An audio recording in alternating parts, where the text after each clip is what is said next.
2:32 in the afternoon, May the 6th, 2010. For most of the world, nothing is happening. And then, in the space of a few minutes, the largest market on Earth begins to fall. Not drift, not slide. Fall as if the floor underneath it has been taken away. Nearly 1,000 points gone. Around $1 trillion in value gone. Shares in some of the most famous companies in America trade for a heartbeat at a single penny. And then, almost as fast as it fell, it comes back. The whole thing lasts about 36 minutes. By the end of the day, the experts will tell you the market is fine, the machine corrected itself. But a question has been let loose that will take years to answer, because something moved that market. And when they finally go looking for what, they will find a man in a bedroom in a suburb of London who did not even like to leave the house.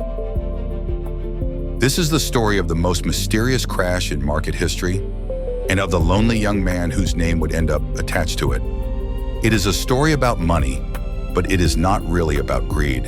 It is about a machine so fast and so clever that almost no one fully understood it, and how close that machine came to falling apart in front of everyone in the middle of an ordinary afternoon. Over the next half hour, we are going to do three things. We are going to show you how a market this powerful could be this fragile. We are going to show you step by step exactly what one trader did, a trick with a strange name that you will understand completely by the end. And then we are going to ask the question the whole case really turns on. Did one man break the stock market, or did he only show us how easily it could break? To understand what happened in those 36 minutes, you have to forget what you think a stock market looks like. There are no men in colored jackets shouting and waving paper. There haven't been, not really, for a long time. The modern market is not a place. It is a network of machines in locked, climate-controlled rooms, trading with other machines, buying and selling not in seconds, but in millionths of a second, far faster than any human eye could ever follow. They are called high-frequency traders, algorithms, programs. And in the years before our story, an arms race had broken out among them, not over who was smartest, but over who was fastest. Firms paid fortunes to place their computers physically closer to the exchange, so their orders would arrive a few millionths of a second sooner. In this market, that head start is the whole game. And most of the time, these machines do something genuinely useful. They stand ready to buy when you want to sell, and to sell when you want to buy. They are the water the market floats on. Economists have a gentle word for it: liquidity. The quiet promise that there is always someone on the other side of your trade, so that whenever you need to get out, you can.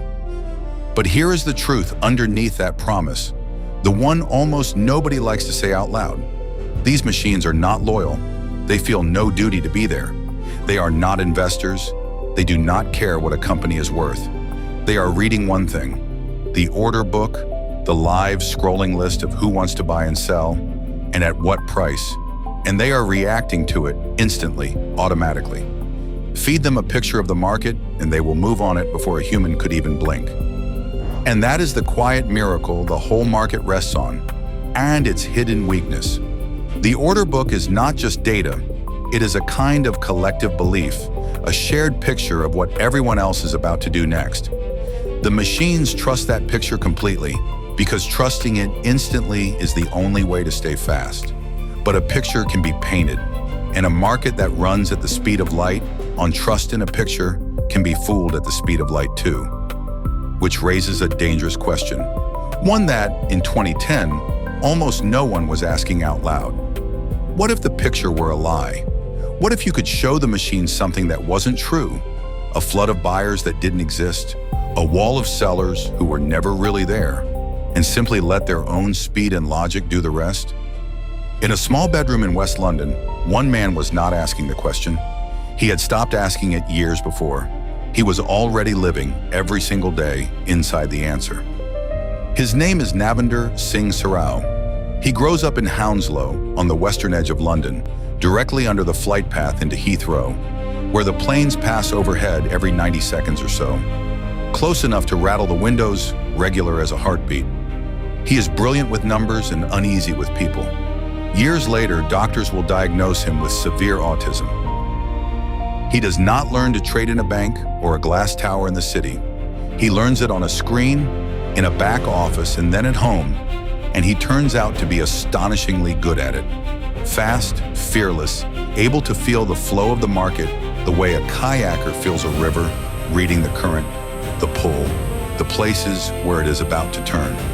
People who traded near him describe it as a kind of genius. And he could have had all of it. The office, the salary, the city, the noise.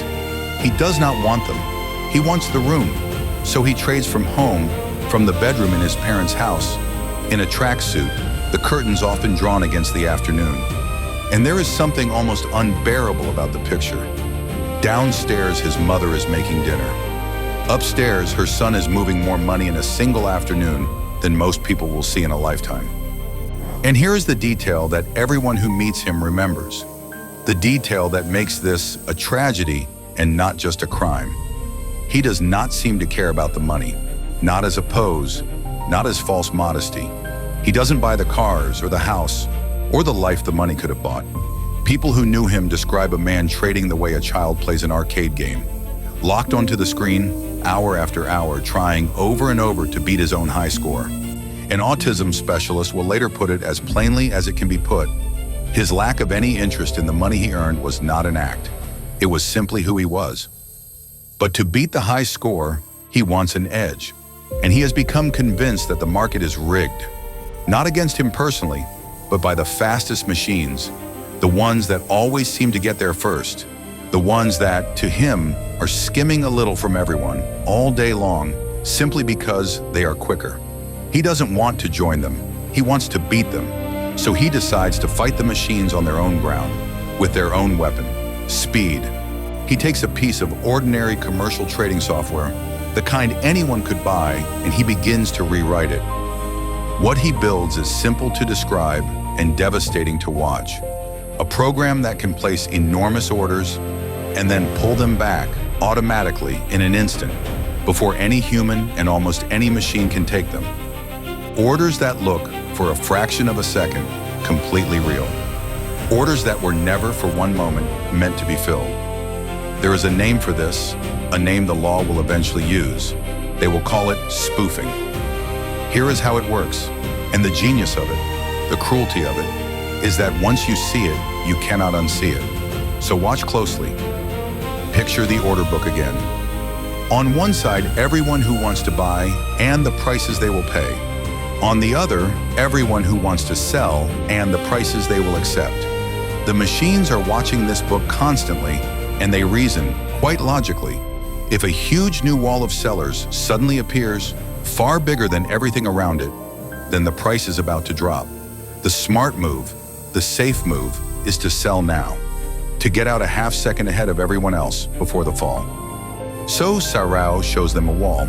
Using his program, he places sell orders so large they dwarf everything else in the book. Tens of millions of dollars worth, stacked, layered, just above the current price. The machines see the wall. They believe it because they have no way not to.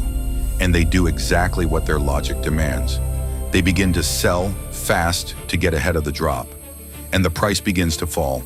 Pushed down not by anyone actually selling, but by the simple fear that selling is coming. And that is the moment. As the price slides toward the level where he secretly wants to buy, Sarao cancels the wall.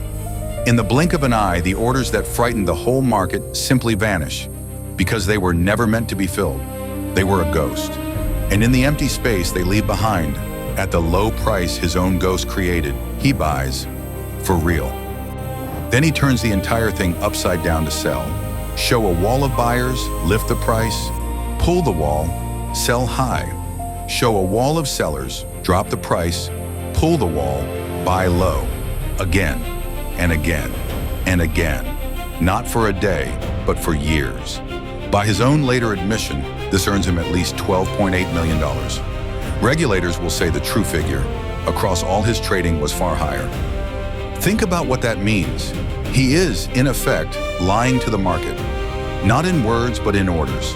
And the market, that vast, rational, lightning-fast machine that holds the savings of millions of people, believes him every single time. And the strangest part is how invisible it all is. There is no broken window, no alarm, no smoke, just numbers appearing and vanishing faster than thought on screens in locked rooms. To almost everyone watching the market in those years, nothing looks wrong at all. The wall goes up, the wall comes down, and only the man who built it ever knows it was never really there. For most of those years, almost no one even notices. A single man in a single bedroom is quietly leaning his whole weight against the most sophisticated financial system ever built. And the system, it turns out, leans. It bends right where he pushes. The only question left, the one nobody has thought to ask, is what happens if one day he leans on it at exactly the wrong moment. May the 6th, 2010, does not begin as a catastrophe. It begins as a nervous day. On the other side of the world, Greece is sliding toward financial collapse. There are riots in the streets of Athens on the evening news, and the markets everywhere are jittery, on edge, looking for a reason to be afraid. Fear is already in the room. It only needs a push. Into that fear, that morning, Navinder Sarao switches on his program. Investigators will later say that on this single day, he places, modifies, and cancels orders worth billions of dollars. A vast ghost wall, leaning on the market on and off for hours. But he is not alone. And this is the part the simple version of the story always leaves out. Somewhere else entirely, for reasons that are completely ordinary and completely legal, a large investment firm decides to sell, to hedge a position, to protect itself. It is an enormous order, 75,000 futures contracts, more than $4 billion worth, and it is fed into the market not by a person, but by an algorithm of its own. An algorithm given one instruction: sell and sell quickly, without much regard for the price it gets or the damage it might do on the way down. So now there are two great weights pressing on the same fragile market at the same moment. One, a careless giant, selling $4 billion as fast as it can. One, a deliberate ghost, leaning and lying. And all around them, the high-frequency machines, the water the market floats on, are watching the order book fill with sell, sell, sell, and they are beginning to flinch. At 2:32 in the afternoon, something gives.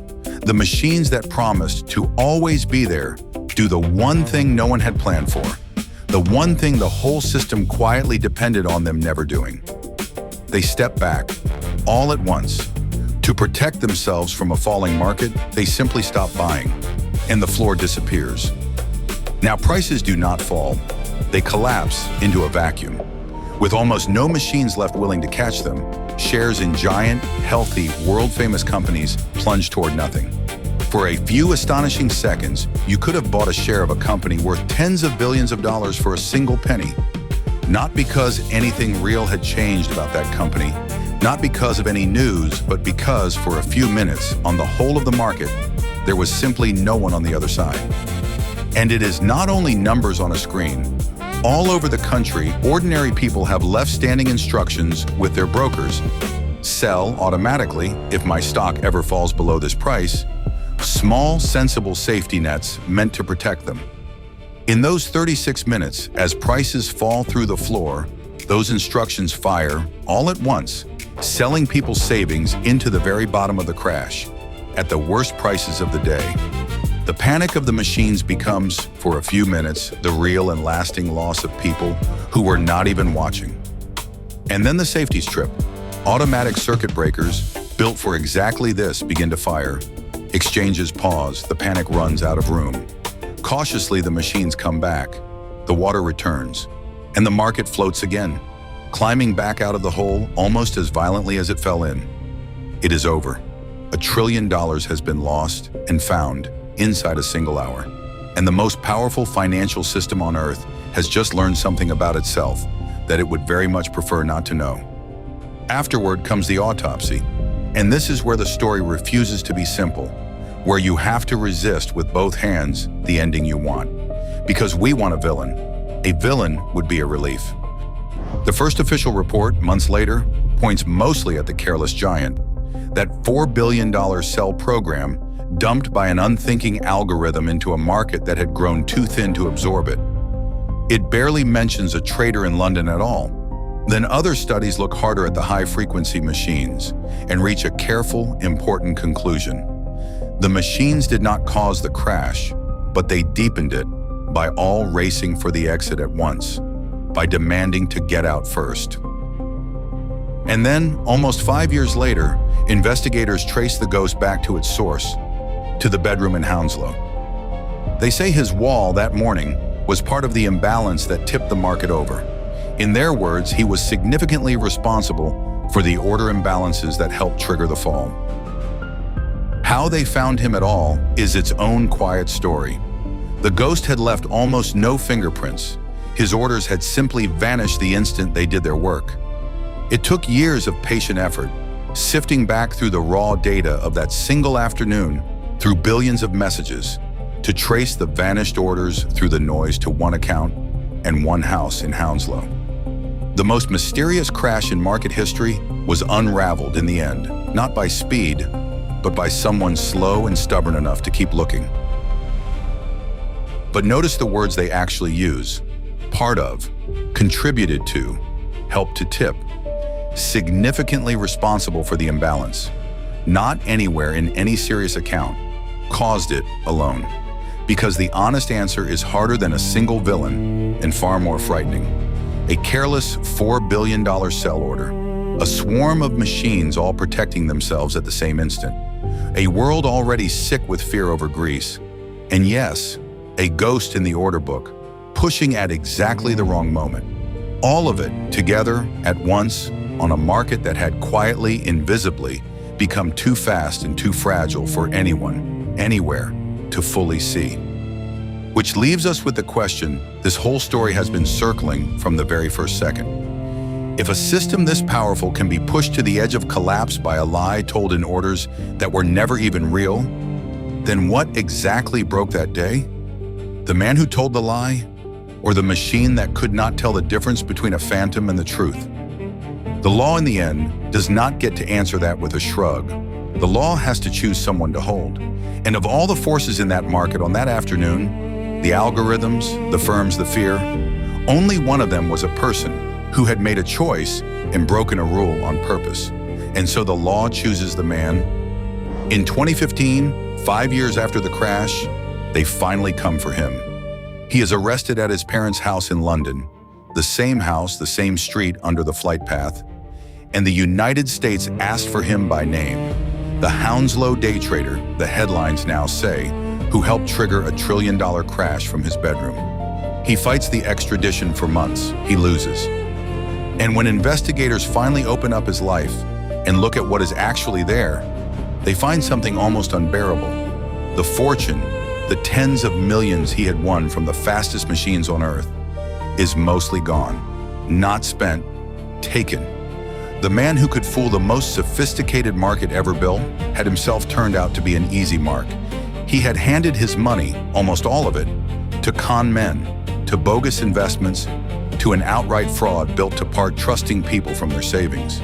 He had beaten the high score over and over for years and kept almost none of the points.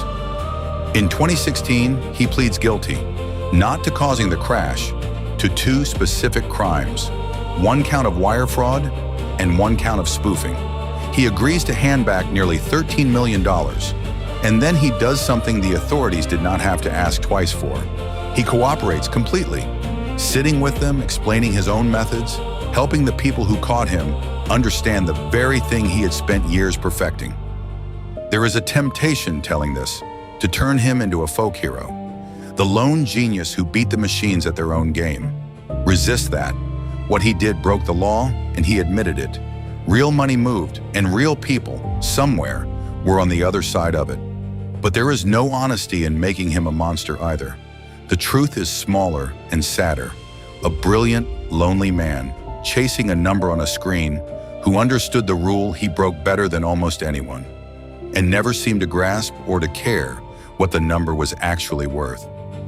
And at his sentencing, the prosecutors do something genuinely rare. They ask the judge for mercy. They point to his cooperation, and they point to the diagnosis. The severe autism that, an expert testifies, was woven through the whole story. That made the money meaningless to him, and the game everything. That helps explain a man who could read a global market like a book, and yet could be robbed blind by the oldest tricks in the world. He had faced the real possibility of years, even a decade, in an American prison. In 2020, the judge sentences him to no further prison at all. A single year served at home, in the bedroom more or less, where the whole thing began. The money's gone, the program is gone, and the man goes quietly back to an ordinary house under the flight path, the plane still passing overhead, every 90 seconds, regular as a heartbeat. We wanted this story to have a villain, because a villain is comforting. A villain means the system was sound, and one bad man broke it, and now the bad man has been caught, and so we are safe. But that is not quite what happened here. What happened is that a lonely man who did not care about money, playing a game in his bedroom, reached out one finger and touched the great machine of the market. And the machine, for 36 minutes, shook. He did not do it alone, but he showed us more clearly than any report ever could how little it might take. And the market is faster now than it was that day. Faster and more automatic and more sure of itself than ever. More machines, more speed, more weight resting on the quiet promise that the water will always be there. We are told it is rational. We are told it is safe. But somewhere inside it, still, is the memory of a single afternoon when the most rational machine ever built looked at a ghost and believed it. So here is the question we will leave you with.